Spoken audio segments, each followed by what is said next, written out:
Hey there. Welcome to Intangify. I'm your host, Matthew Asbell, for another episode of our podcast about the intangible aspects of business. Today, we are going to talk with Scott Finkelstein from Sales Scalers about the intangible of sales. So, Scott, really glad you could be here today. Matthew, it's great to be here.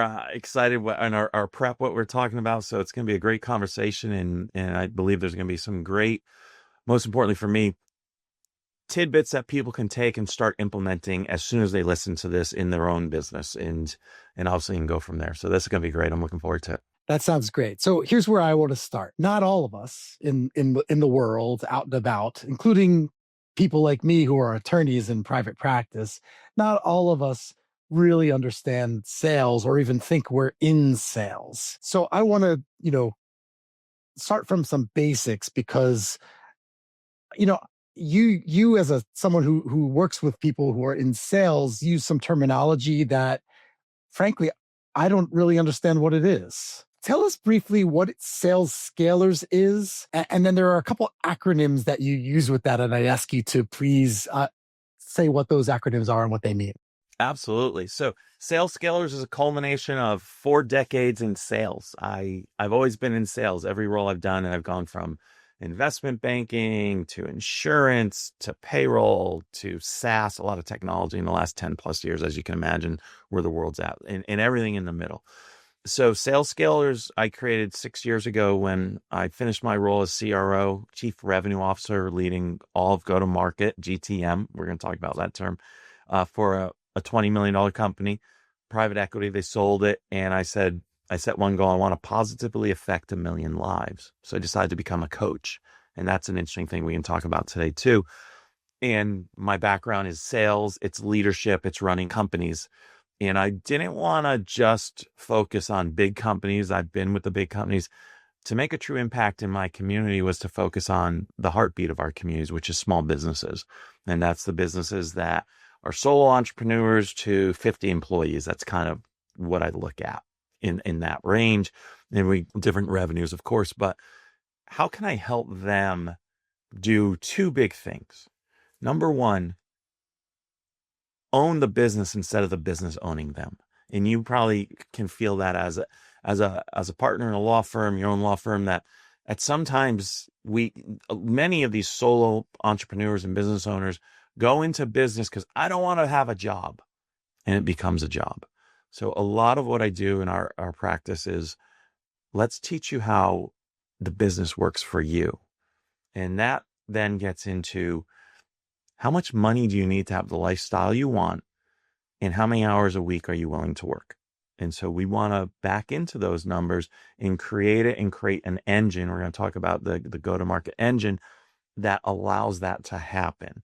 Now, 6 years ago, how I coached was very different and built that engine than it is today, because today we've got AI tools. We have so many pieces of technology we can use that mean the go-to-market engine today is very different from 3 years ago, let alone 5 and 10 years ago. So yeah, we bring all that in, we simplify it and make it so it's not like the doctor telling you things are going on and you don't even understand what it is. We really simplify it, because in the end, if everyone remembers one thing from today, so many people are afraid of sales, but remember this: sales is easy. It's not rocket science. It's really easy when you know a few components, and it makes it easy. Now, I know we're going to dive into that, so I'm looking forward to it. A good friend of mine who was guest teaching in my class in a law school earlier this week told me that IP law is not rocket science. It's and then she was backing off that, like, I hope you're not offended. It is to me, and I've got something with IP law. But I'm glad it's not rocket science. It's kind of funny because I think to people like me, it is rocket science. It's sort of perplexing and alien, and the terms you use and the things you do just seem so far removed. And yet, as an example, right, attorneys in a law firm, basically we are in sales. It's not all we do. Of course, we can't just sell. We have to do the legal work, but we have to find the clients and the matters. We have to be out there selling ourselves and selling our firms. Most attorneys don't do a very good job of that. It's really interesting. There's a lot of people out there who try to help us do a better job of selling, but we don't get it. And maybe it's because we know we're supposed to be drilling down and doing the legal work.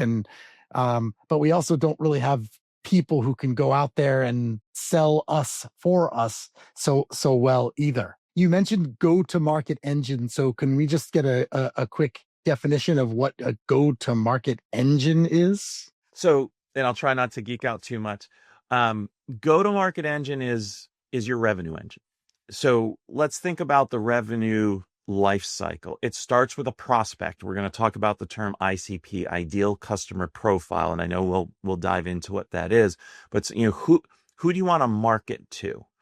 So I say this all the time. Everyone is a salesperson. No matter what your title is in your job, you're a salesperson. By the way, in life, you're always selling. You're selling to your kids to go make their bed.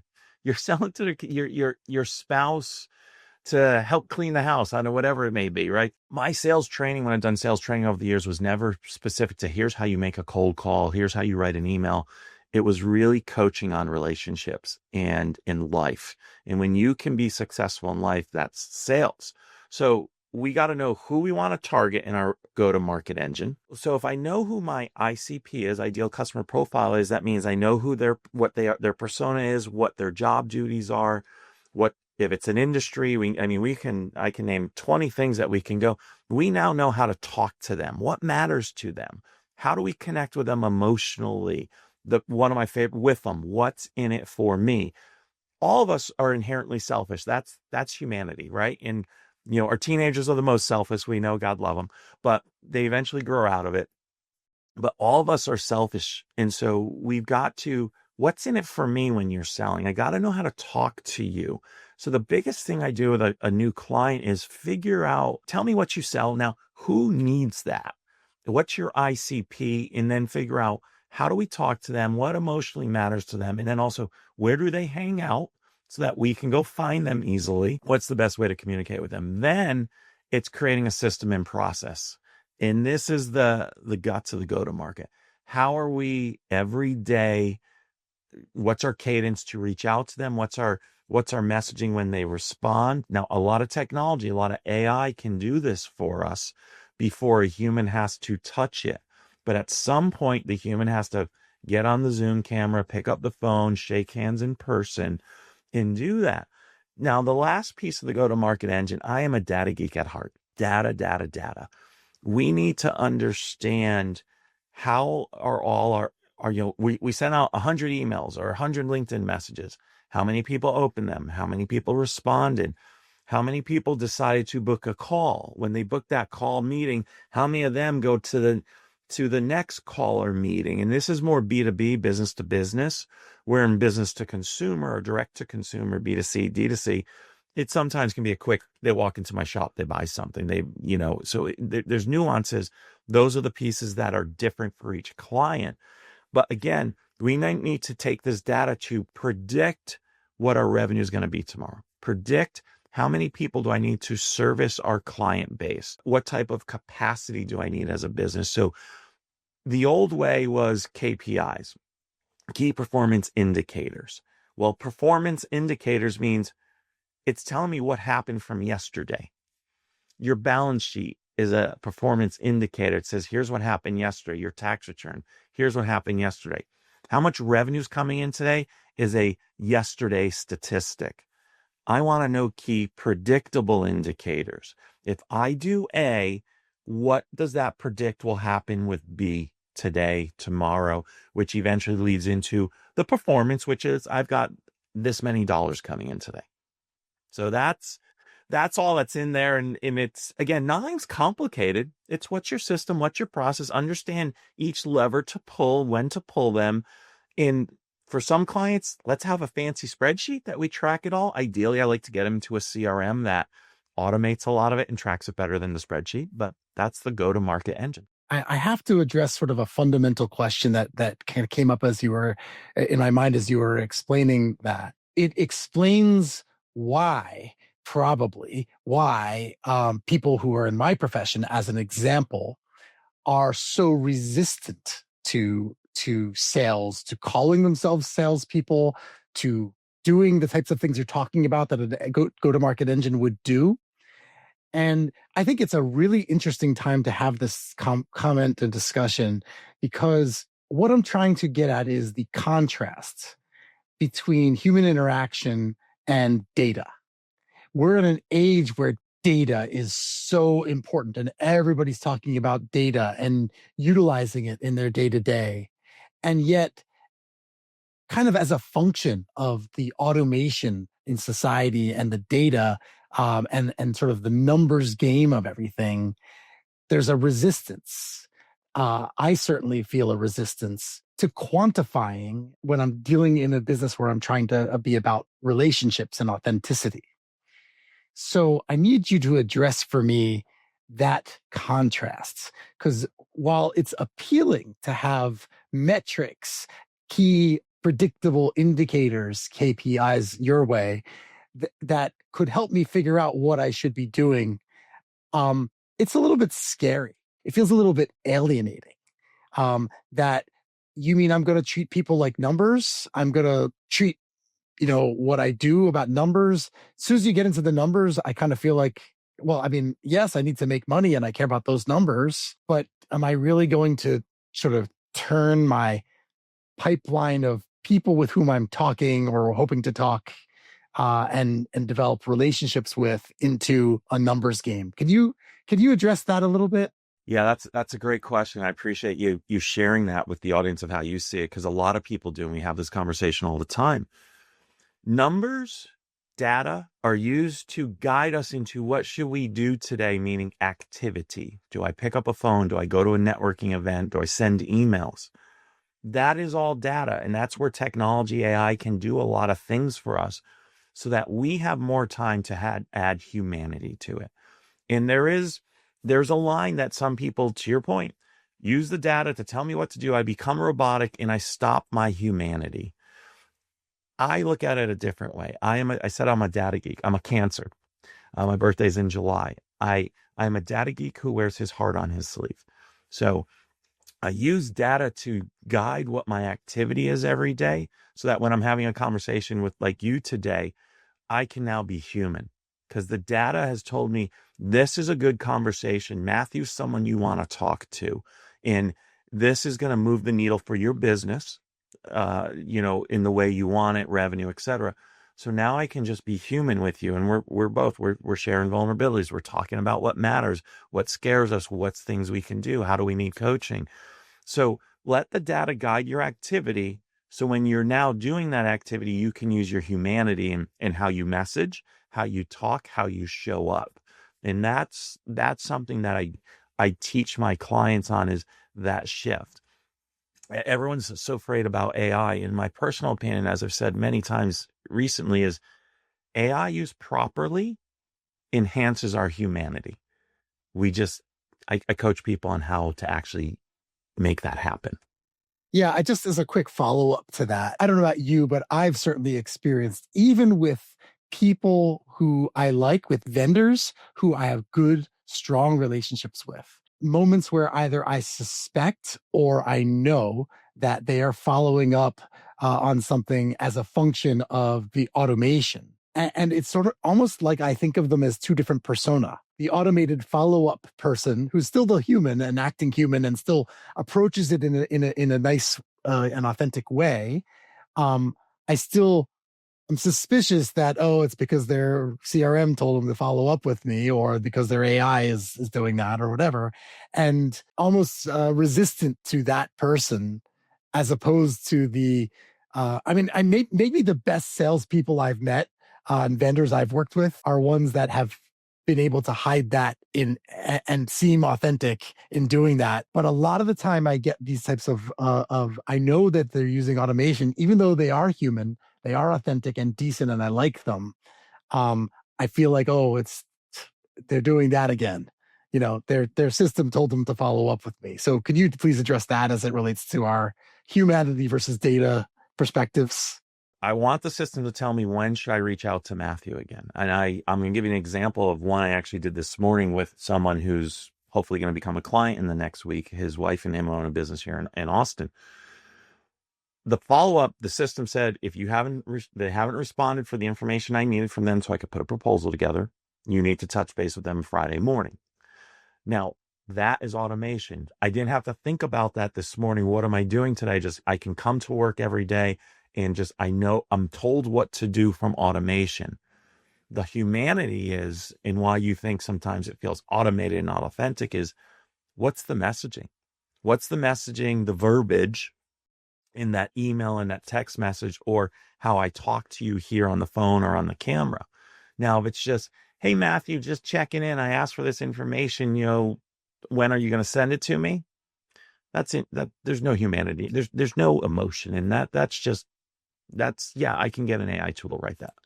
I can also get an AI tool, though, to write what I wrote to this prospect this morning, which was, and I said, hey, wanted to check in. I know the list of things I asked for seems like a big list. Just remember, your best guess, and I put that in quotes, is going to give me more than enough information to show you the plan I have to help move your business forward and give you the proposal you need so you can make a final decision. Let me know if you want to get on the phone today. I'm available this afternoon, or if you have any questions, so that we can get you guys, moving forward in your business and handle the things you have issues with, the challenges we're trying to solve for. So it was personal. It was guiding them. I knew it's a big list I need from people at times to be able to put a plan together so I can help them and they say this is useful. So emotionally, I said, remember, it's just best guesses. This is not you doing a deep dive and pulling out your accounting system, blah, blah, blah. I wanted to emotionally tone them down. You're okay. This is easy. Just literally via email, just type what's in your head. It'll take you less than 5 minutes. So let's move forward, because you refer to the information you need. And at your website at salescalers.com, you have this go-to-market engine fit questionnaire that you tell people who visit your website to complete. It takes about 7 minutes, according to your website. And that sort of is how they get started with you. And I think, in the interest of being transparent and of helping other people kind of know what that's about and what they're getting into, it'd be kind of cool if they kind of got an idea of what this process is with you. So I went to salescalers.com earlier this morning and completed that questionnaire as best as I could. I told you, attorneys are not really salespeople, at least in our own minds. Struggle with the concept, but also, there's some aspects of the law firm business model that are peculiar and maybe relevant to other businesses, in that, what are we selling, to whom we're selling, and what differs between the different salespeople, right? We have each different partner selling their services or the services of the firm. So I completed it, and I thought the thing to do to make this podcast really helpful for people who are curious about sales and about sales scalers is to kind of walk through a little bit of your process. So with that, I'm going to ask you to take a look at what I submitted to you and maybe, call out a few things. And if I don't feel comfortable answering something, then I'll say so, but probably it's fine. It's an open book. So let's dive in. I know, I love that you filled that out when you sent that to me right before the call. I was like, oh yes, let's go. So it's the go-to-market fit check survey. Like I said, it takes about 7 minutes, give or take a couple, of course. And it's just real simple, but it asks you a lot of questions because, again, my ICP, my ideal customer profile, are business owner, founders, CEOs who are running a good business, but it's so dependent on them and they're still wearing that sales hat more than they should be. So you can't dive into what you should be as CEO and visionary and founder and business owner. I'm so sorry. I have to interrupt you on that, because I know you said that the ICP, you said it was kind of like a target consumer, right? It seems a little odd to me. You're offering a service, and you're telling me that your ideal consumers could be in any industry. It doesn't seem like you've targeted your consumers. Do I have something wrong there? No, you don't. That's a great call out, and absolutely put me on the hot seat for that. So we talk about how important ICP is. You've got to be laser focused. There's a lot of ways to be laser focused. It can just be industry specific, which I am not in my business. I am persona specific, meaning founder led companies, micro to small businesses. The founder is still kind of wearing that sales hat more than they should be, typically between $500,000 to 30 million in revenue. So that's very specific. US geography, that gives me, US is big, but still gives me more. But I know the exact person I'm going after, because if you give me 10 founders that fit into that 500,000 to 30 million business, I can put 10 of them in a room and you're all going to sit there for the most part, the majority, and say, yep, I'm wearing the sales hat too much. Or like you filled out in your survey, one of the questions is, how much does that closing of the client, meaning winning that deal, depend on you? And you said mostly it has to be you at the close. So it's so dependent on you. I know how to talk to all you founders because you're going to feel the same thing. Doesn't matter the industry you come from. Now, some of my clients absolutely is more industry specific than the person in the company specific. Does that make sense? Yeah, totally. No, great question. I'm glad we got into that. And I don't think we're going to do it today, but maybe in a future podcast, like, even how does someone who is not experienced as a salesperson learn to identify that ideal consumer profile? I think would be a really great discussion to have. But I don't think we have time for that. So I want to let you go on. You have what I submitted. Please attack. It scores you on a total of 100. There's 4 pillars, as I like to say. And if everyone on camera, I'm looking because I've got it up here so that I can talk specifically. I'm not ignoring everyone on camera. But pillar number 1, ICP, ideal customer profile, precision and market clarity. So I want to know, do you really know, to your question to me, Scott, you called me out. Well, you say you can do industries, any industry. What's your ICP? So hopefully I gave you just kind of 3 or 4 bullets of my ICP. Now, you're right. If we talked for an hour, I'd go deeper into that. And then market clarity. When I know my ICP, it starts to tell me, who is my market? And I know what I think I'm selling. And I want to say it again. I think I'm selling. And when you start going into, here's who my ICP is, I will, in the onboarding of a client, in the 25-minute fit check review we do, which is free if someone fills out the survey. So who's your ICP? Great. Well, from what I can see from your website and the things you told me, your business is X and you think your ICP is A. And okay, those don't go together. They're not always oil and water. There's usually obviously some overlap, of course, but not enough. So we need to either redefine what you think your offering is. Does that to fit that ICP, or do we need to redefine who your ICP is to fit your current offering? Usually it's a combination, unless you've got a widget you've built and this is a widget. Okay, well, let's make sure we're selling the right one. So you scored, which is very typical. Is it okay if I share your score on that? Yeah, sure. A 7 out of 25. And so this will tell you what it says. And as it said to you in the report you get, your team is selling to anyone who will listen without a clear shared definition of who you win with. You're wasting cycles on bad fit prospects and wondering why win rates are low. This isn't to beat Matthew up, everyone. This is, by the way, I put myself through this for many years. I've had coaches to help me get to where I'm at so that I can really get laser focused for my own business. By the way, I still have coaches for my business because sometimes I got my head up my butt because it's my business, and that's why we all need coaches and operators in what we do. Next is pipeline health and predictable motion. You scored a 12 out of 25. New conversations aren't coming in with enough consistency or channel diversity. Well, that leads to the first pillar, ICP, precision. You're by no means, Matthew, from everything else that's been in here and just obviously getting to know you, you're not spray and pray and just throwing it all out there. You've got some guardrails around it, but you probably saw this score and said, ooh, I thought I had more than that. We've got to get laser focused on market clarity and ICP precision. And when we do that, pipeline health because of what we're going to do, how we're going to attack it, is going to go from a 12 to a 15 to a 20 real fast.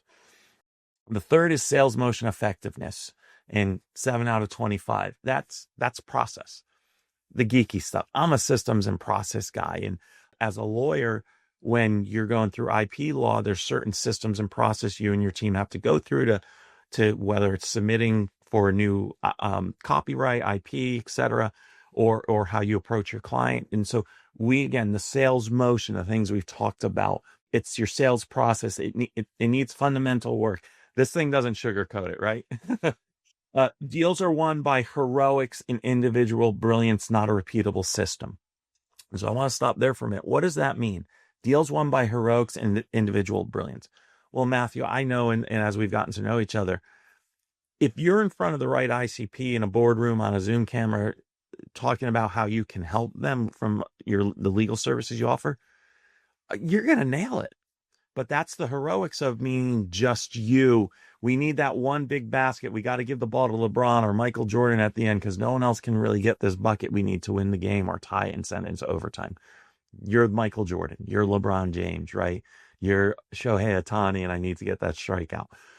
So we want to put a process in place and understand what part of your team is going to be AI and technology and what part of your team is going to be humans.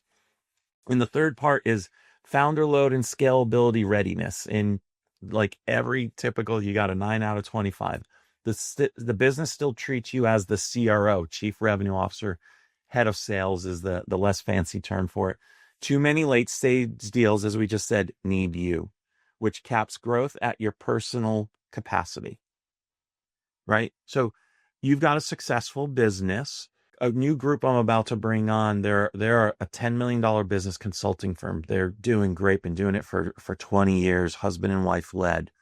They want to get in the next 2 years to 20 million and sell the business. They know right now the business is unsellable. It's very profitable. Why can't I sell it, Scott? Because as soon as you take those two people out, no one else can do sales. No one, they can teach people on their team to do the process they do from a consulting standpoint they go after Fortune 1000 companies. But it's all depending on his and her heroics of who their network is and the people they can bring in. You're not going to get from 10 to 20 without a repeatable sales system that brings the right people to you so that you can then be the closer. And at some point, and in the beginning, a lot of my founders still have to be the closer. But imagine you show up and you have 1, 3, 10 meetings every week, depending on the business. Some have more volume than others. And you just have to close. You're not doing all that legwork prior to that. And then eventually we teach someone to be you and be the closer. We let the revenue pay for that next hire. So this is what we walk through in the four pillars in that 25-minute meeting. Obviously, you were great putting a ton of detail and vulnerability. That's when this really becomes useful. When if anyone's listening, they want to go to it, as you said, salescalers.com. You can go to it. It's free. You've got to be vulnerable in the answers so we can really be helpful in diagnosing the problems and giving you a couple of quick solutions that you can go implement on your own right away. And again, if anyone's listening, go to pillar number 1. If that's the only thing you do after you listen to us today, ICP precision and market clarity. And how do those two come together? Are they coming together or are they missing? And if you just do that, your business is going to start changing in a positive way. The first obstacle that I think of, at least for someone who doesn't think of themselves as a salesperson, is, gee, do I even want or need this type of evaluation of just how bad of a salesperson I am? I could have told you before I did that questionnaire that my scores would not be high. It was interesting going through the process. I wonder how many people that probably really need to go through that process don't even bother to do it, and how you help them arrive at that they ought to. As my dad always said, you can lead the horse to water, but you can't make it drink. And honestly, in the end, I'm not here to force anyone to do it. But what I will say is if you do it and you said, hey, this was very useful, I can give you 20 other people who said the same. and they're not all clients, and that's okay. But they walk away with more clarity. Like you said a minute ago, I know my score was going to be bad. I know, but now you have clarity of 4 areas you can start to focus on to change it. That even just from listening to us in this about 40 minutes to an hour, we're talking today, there's enough in there for you to make change. We don't have to go, I'm a baseball guy. We don't have to hit home runs, but we can go get a single. You get a couple singles out of this. The next thing you know, if we move your business in a few levers by just 10% better, that starts to, compounding effect. Next thing you know, your revenue a year from now is up 30%, 50%, 100%. This is what it does. And you have and there's other things in this report that says, here's 3 simple ideas for you to go do today. So it gives you those 3 things. So even though you know that it's going to score bad, it's going to bring some clarity out of your head and get you, if you're willing to be vulnerable. And I'm going to say that if you're not willing to be vulnerable, don't do this. But if you're willing to be vulnerable, and by the way, only you see it and me, because I get the report, but I don't share it unless you ask me to. You're going to see some things that get you to have aha moments and be like, okay, we're talking 7 minutes. And if you really take your time, 10 minutes, if it takes more than 10, you're thinking too much. But imagine, for all the business owners listening, whether you're a business who makes $50,000 a year to 50 million, congratulations, you're making money. You're supporting your life, your family, your community. That number doesn't matter.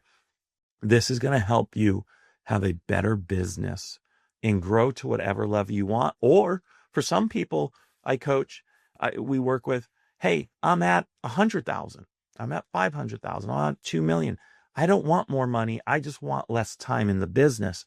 This is also going to help you do that, to understand, how do we get more efficient so we're working less hours, or where it makes sense, we become more profitable so I can hire someone who can do some of this stuff, so I can get out at 3:00 instead of 6:00 every day. I can be at my kids' recital, their little league game, or my spouse, I can cut out at 3 and say, hey, honey, I'm getting out early, pack a picnic basket and I'll pick you up in 20 minutes and let's go. Those are the things also. So it's whatever you want. It's not just to make more money. It's to have the life you want. Okay. So now I have to call you out and challenge you on something, because you said that someone fills this thing out, the person who's going to see it is going to be you, the person who fills it out, and you, Scott. Doesn't that mean that you're operating a hero-focused business? I mean, didn't you just tell us that, we don't want to be in a situation where we have to be the hero and the closer, because then you're going to conduct this 25-minute session follow-up afterwards? Are you walking your own walk and talking your own talk, or is there more to it than that? Great question. See, folks, when you're on a call with a lawyer, you're going to get called to the carpet, and I love it. So right now, I am a solo entrepreneur. Not afraid to say that, and many of the people we work with are. But I'm bringing on 2 things that help eventually get me away from being the hero. So in the beginning, you have to be the hero. Absolutely. And I'm sure there's a lot of people who've been listening like, yeah, okay, it's just me right now. You are the hero right now. But as we build the systems, the process, these things, we bring in AI that starts taking things off our plate. We bring in, maybe it's what I call co-pilots, an offshore virtual assistant, VA, or SDR, sales development rep, someone who's doing some of the sales motion before you have to go be the closer. And then, like I said, with the one client that we're about to bring on, once we get all that engine working to where now they're just the closer, the hero, we're going to start to now focus on, how do we train someone to be that closer? So I am a few months away from doing that, because I put so much technology into this engine. This in the last 6 months is the engine, the updated engine I've created. It's a very different playbook from what I've used in corporations over the last 10 years. So I'm running it, making sure it's working, and it is. We're getting great results, so that now I'm bringing on co-pilots, the offshore people who are going to start doing some things for me. And then when my business gets to a certain scale, I'm going to reinvest in the business to bring in someone who can be the closer, the hero, so that I can just go into coaching and being the operator with my clients, that fractional help, and then eventually train someone to do that too. So eventually I'm not doing all that. I've got a great revenue. It's the lifestyle I want. In some ways, this is a lifestyle. I did 4 decades in the corporate world. This is my lifestyle business. I love doing this. In some of these things, I don't want to give up because I love it so much. And that's where my coach does knock me on the head. And I know with some of the people I coach and work with, I got to knock them on the head for the same reason, but I get it. You love doing it. But if you love doing it, and you've got the work-life balance you want, which never means 50-50, then I'm not here to tell you what to do. I'm here to help people get to where they can have the options they want. So yes, come summer, let's get together again in the summer and do this. There'll be more people on my team who are doing things. So it's less focused on me, and I am just in coaching operator mode with my clients. Totally a fair answer, and appreciate that. And I was going, as you were talking, in the same place, which is in my business, right? I mean, it's not just the closing, right? Even the explaining, the reviewing, and the discussing it, and then the closing, and then doing the work. Like, all of that is extremely rewarding. So the idea that someone other than me would be doing those things kind of is counter to even like my personal brand, but also to my personal satisfaction. It's one thing to have colleagues who will do some of the work in the process, but having the interaction with the people who you're helping, and feeling that you've helped them, and having them appreciate you, and then having them agree that yes, you are the person to help me, and then go through and establish that relationship and then work with you over time. I think as a law firm partner, like, I love that. I wouldn't want to give that up. Yes, would I like to make more money? Sure. Would I like more clients, more matters? Sure. But, at the expense of never giving up the humanity and the relationships and the benefits from having those relationships, and feeling like you're helping people. Even in my own personal brand, like, as I thought about the characteristics of my own personal brand, one of them is accessibility. Because I feel like, God, there's so many people who I could help if they only felt like they could they were able to reach out to me, like I wasn't beyond them or too expensive for them or anything of that nature. So removing yourself from that sort of makes it even harder, right? For them to get that access. So so I was relating as you were talking about being the one to be the closer, and actually sometimes really, or even most of the time, liking that and not wanting to change that. If I can add one thing to that, because what you said this is a lot of the conversations we have with, again, successful founders and business owners like yourself and me. This is the conversation I have with them is, what is the goal 6 months, 6 years from now? How much time do you want back? How much money do you want? Those are usually the two things we're focused on: time back and money. And it's not revenue, it's money I get to take home, the profitable pieces of the revenue. And, again, what lifestyle do you want? And whatever that answer is the right answer for you. Now, I love the conversation on accessibility. I am the same. So it's, I want to be accessible to my clients. I want them to feel that they can, but there is a level that you have to stop. Otherwise, the business starts to go back to what I said at the beginning. Do you want to own the business or the business own you? So this is a deep conversation I have with all my clients over the years is, again, do you want the business to own you or you own the business? And of course, they all say, of course, I want to own the business. And what that meaning, I control my schedule. Okay, well, accessibility can't be 24/7. I'm sorry. I'm just going to be direct with people here.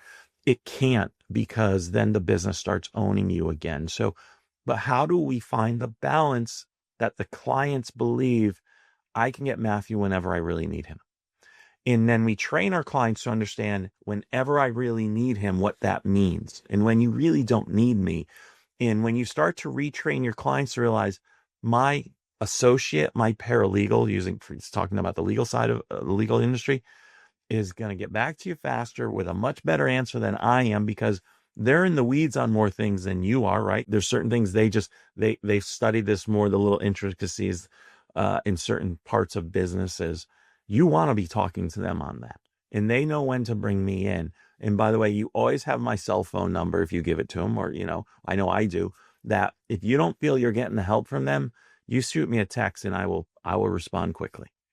And then they start to train to where you're going to wake up one day. And I love when clients come to me with this. They're like, I called one of my clients the other day. Like, we used to play, like we used to talk almost every day. And I was like, hey, Matthew, how's it going? Oh, hey, Scott, good. Like, I haven't heard from you. Oh, well, John's been helping me. We're fine. You want to grab lunch? I would love to grab lunch. Now that lunch isn't business anymore. It's the relationship, the thing that you really want to hold on to. And that's the good stuff. I'm picturing particular people as you're talking about that in my life, that it's just exactly that same thing. I'd like to give you an opportunity maybe to take a little bit of a deeper dive on any of the questions or aspects of the questionnaire that I submitted that you think might be generalizable.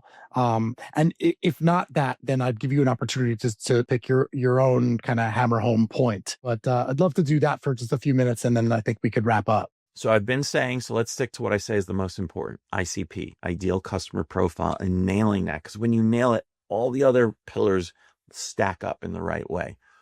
And we talked about yours in, like it says, just so you know, recommendations, one of the recommendation steps for you was just to ICP, run a last 20 wins review and document patterns, industry size, buyer trigger. Use that to declare one primary ICP for the next 90 days. Kill activity outside the box.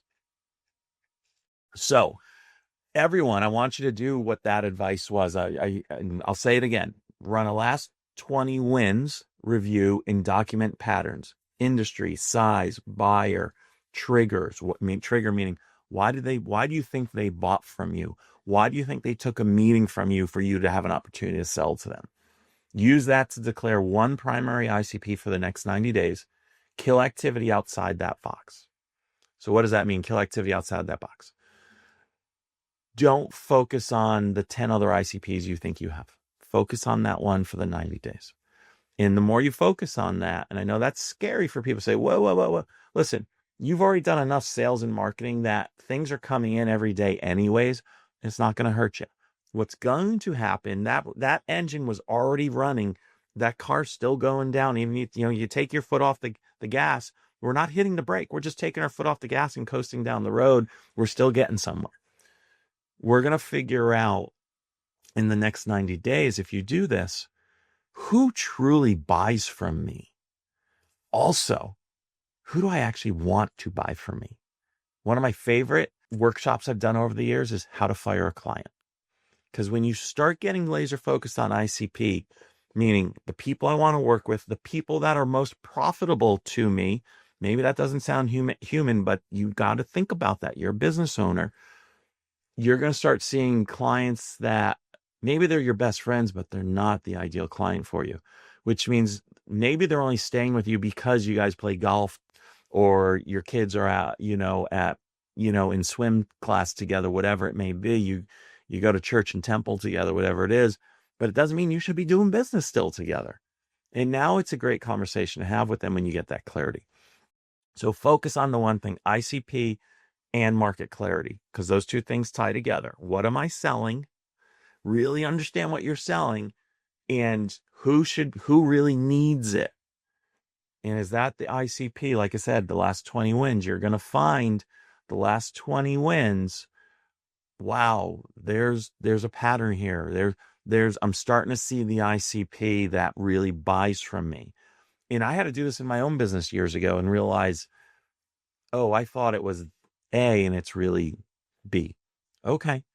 And I shifted and I took care of the clients that were titled A, not A clients, but were that A persona versus the B.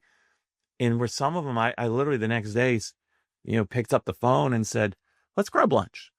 Okay, yeah, great. And we sat together and I go, we play golf together. We have lunch. We do a lot of things. We're working well together, but are you really getting what you need out of me? I mean, what are you getting? I'm not afraid to ask that question. You know what? And I say, I want honesty here. And it's hard to get your friends sometimes.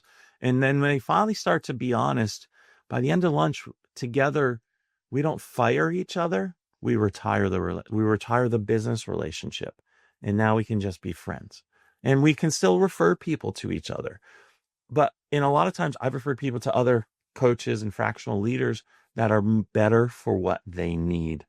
And it's a win-win across the board because I'm an energy guy. If you clear space, the universe will fill it with the right components, the right people, the right clients when you fill that space, and you're going to be a lot happier. And so will they, more importantly, so will they.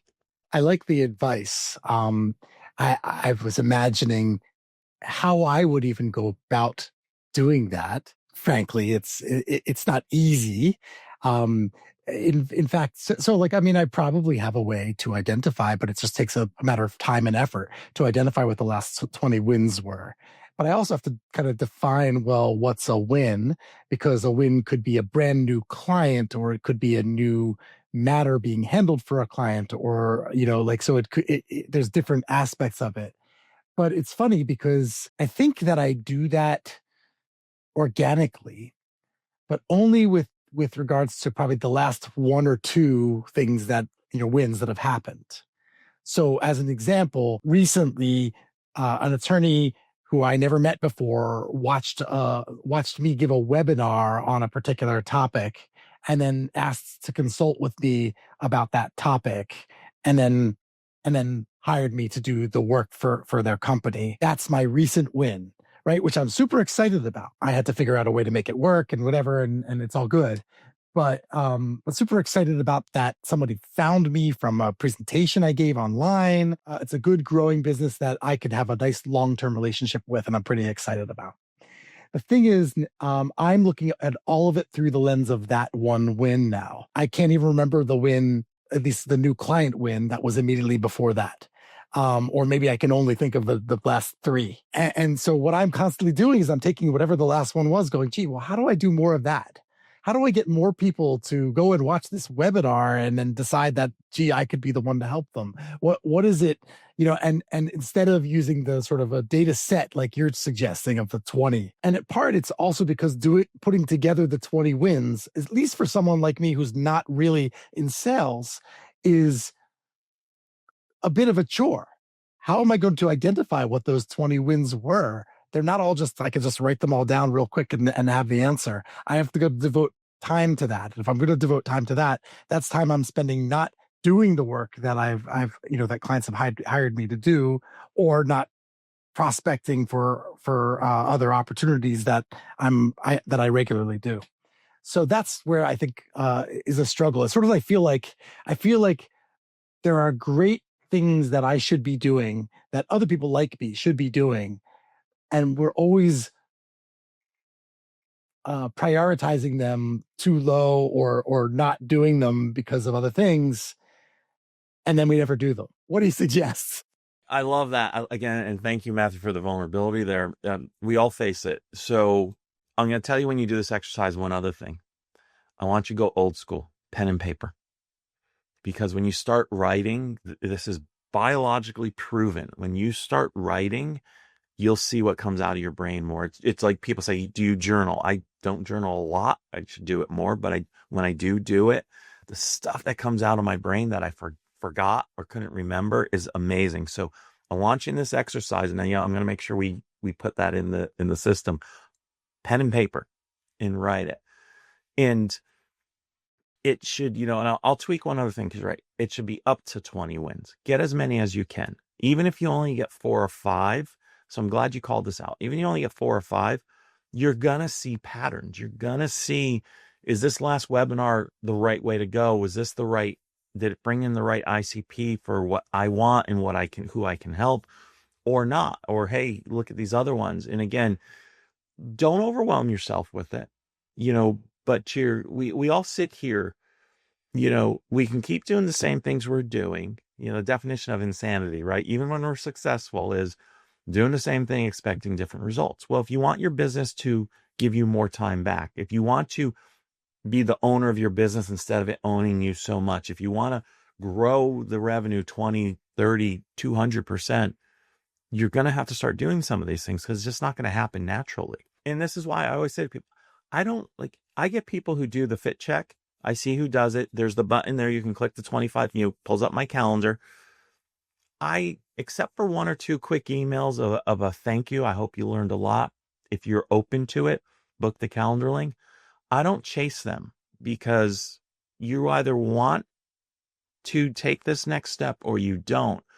And that's not to be harsh, because there's certain points in our lives we're not ready, whether, hey, I'm ready in my business, but my personal life is not allowing this. I've got a newborn baby, or, a few years ago when my mom was dealing with cancer and, on that track, and, it was terminal and all that. It's like, that was the focus for me, not my business as much. Right. So I get that. We don't live in a bubble, but you've got to figure out, if I want to get to a new place, what are the things I've got to do?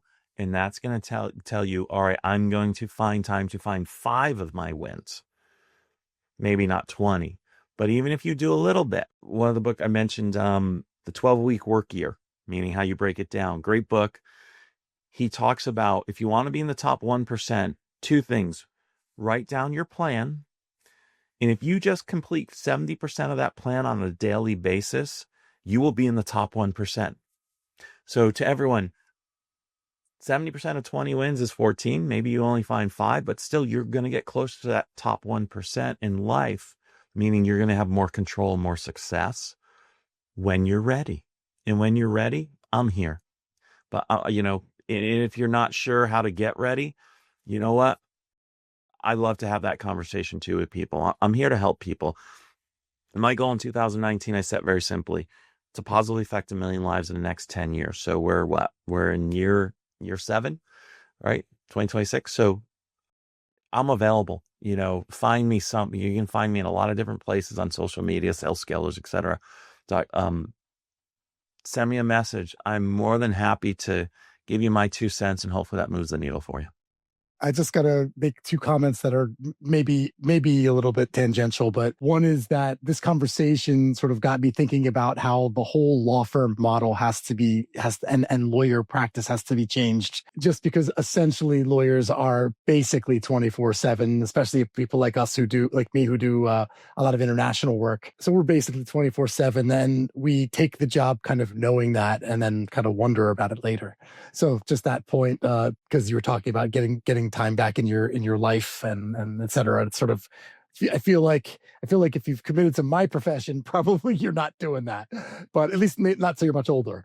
But anyway, that's one point. The other one, I hope I don't lose it. Oh yeah, I just wanted to share, this is a little vulnerability, but I had been going to therapy, and one of the things I was talking about with a therapist was like my stress level. I would set for myself for the year something like 100 goals, and then tell myself I should be happy if I get 70 or whatever, some percentage of them done, and not expect to do all of them. And she would always question, why do you do that? Why don't you just set fewer goals and stop torturing yourself with all these goals that you don't achieve?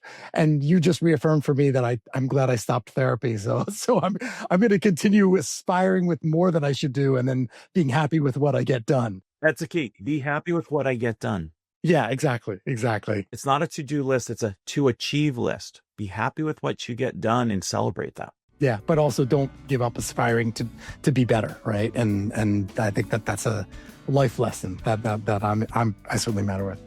In any case, Scott, I really appreciate your being here today. I thought the conversation was amazing. So my guest has been Scott Finkelstein of Sales Scalers, and he can be found at salescalers.com. You can fill out his 7-minute go-to-market engine fit questionnaire, and then meet him for 25 minutes and do a review and go from there. I hope it's been helpful for you all. Scott, thanks so much. Thank you, Matthew. It's been an honor and fun to be here. I appreciate it.